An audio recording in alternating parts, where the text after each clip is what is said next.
It's a big night of high school sports in our community. The News 8 Highlight Zone starts now. Good evening, I'm Greg Wavernick. Brian McClune joins us in a little bit. It's a Level 3 playoff matchup fit for being played at Camp Randall. Bangor at Edgar, number 2 in the state versus number 1. Top scoring offense versus top scoring defense. Second straight year these two meet in the playoffs. Edgar, the defending D7 champs. First quarter, Edgar at the 2-yard line.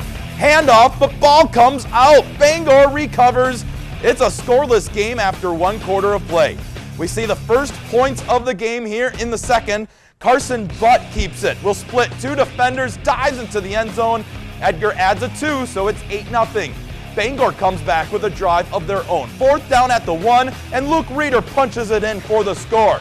So Cardinals go for 2. Reeder again on the handoff and again gets in. 8-8 the score at half. Snow starting to come down in the second half. Cardinals near the goal line. Theo Mullenberg finds his way in for the score. Bangor adds 2. 16-8 they have the lead. Late fourth quarter, Bangor with a chance to put the game away. Drew Johnson, the toss to the end zone, incomplete. So Edgar with the ball and one more chance. Now they face 4th and 5. The QB scrambles around. Pass will be caught, but the receiver is down. Bangor takes over, and they would take a knee. Bangor knocking off the defending state champion 16-8. With more, here is News 8's Brian McClune. In a game that lived up to the hype, number 1 Edgar versus number 2 Bangor. The snow was coming down. It was close all the way.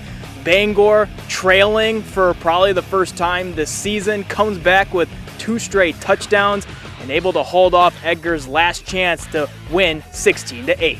I don't know, this is a game we've been waiting for a year, and just do it like that is crazy. We spend the whole summer working on this stuff, and I don't want to do it with anyone else. It's a great group. I love them. They beat us last year at a neutral site, and then we come down here on their field and we beat them in front of their hometown. That feels really good.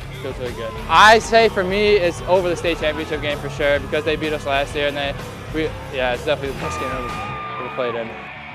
Up next for the Cardinals, their 3rd straight trip to the Division 7 state semifinals next week. Reporting from Edgar, Brian McClune, News 8 Sports.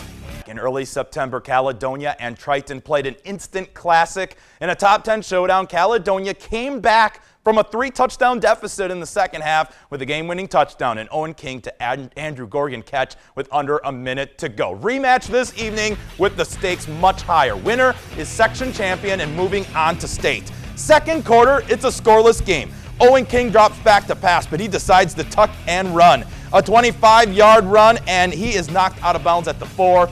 A few plays later, King is going to run with the football again from 4 yards out. Extra point, no good. 6-0 Caledonia. Time winding down in the first half. Brady Essay going deep up the sideline. Drew Kelly bobbles the ball up in the air but comes down with it. Triton, they have a 7-6 lead at the break. Caledonia once again needing a second half rally. Triton punting, and they get blocked. Jordan Berg scoops it up and scores. Warriors back in front, 14-7. Then with the football on offense, King to Martin Morum. Score now 20-7. This game with about 3 minutes to play. All Caledonia in the second half. They lead it 35-7. In Class 4A, undefeated Winona versus undefeated Kasson-Mantorville. Opening possession for KM. A long drive is capped off here with this 1-yard run by Matt Winkle. Extra point is good. Comets up 7-0. Following a deep play through the air, Winona's Robert Warren takes the handoff up the middle. He gets the score. Extra point no good. So the Winhawks are down by 1. Second quarter, it's Winona with the football again. Riley Bostetter tossing it to Dakota Matthews for the touchdown. And the Winhawks with their first lead of the game, 12-7. But the Comets, they answer right back. Winkle takes the quarterback keeper up the middle. He's off to the races. 67 yards later, Comets with a 14-12 lead at halftime. Second half action, it would be all Winona as Bostetter hits Terrell Hall across the middle for the score. 28-14, Winona with the lead. That would be enough. Winona, a winner over Kasson-Mantorville, 34-14. 10-0 Spring Grove facing a Cleveland team whose only loss came against the Lions in Week 1, which was a 52-51 overtime game. Late third quarter, Carter Kopet airs it out to the back of the end zone. Evan Koppelman goes up and gets it, and Cleveland has a 14-point lead. However, Spring Grove has an answer. Alex Bowles right up the middle for the touchdown, so they're down by touchdown. Later, Spring Grove needing a stop here on 4th and goal. The pass would go to the end zone, but Cullen Patterson, a huge breakup, turnover on downs. So down 7, Spring Grove marches 93 yards down the field and caps off the drive with a touchdown by Patterson with 8 seconds to go. Decision time, down by 1, they go for 2 and fail. However, a face mask penalty gives them a second life, and the second time, Bowles finds the end zone.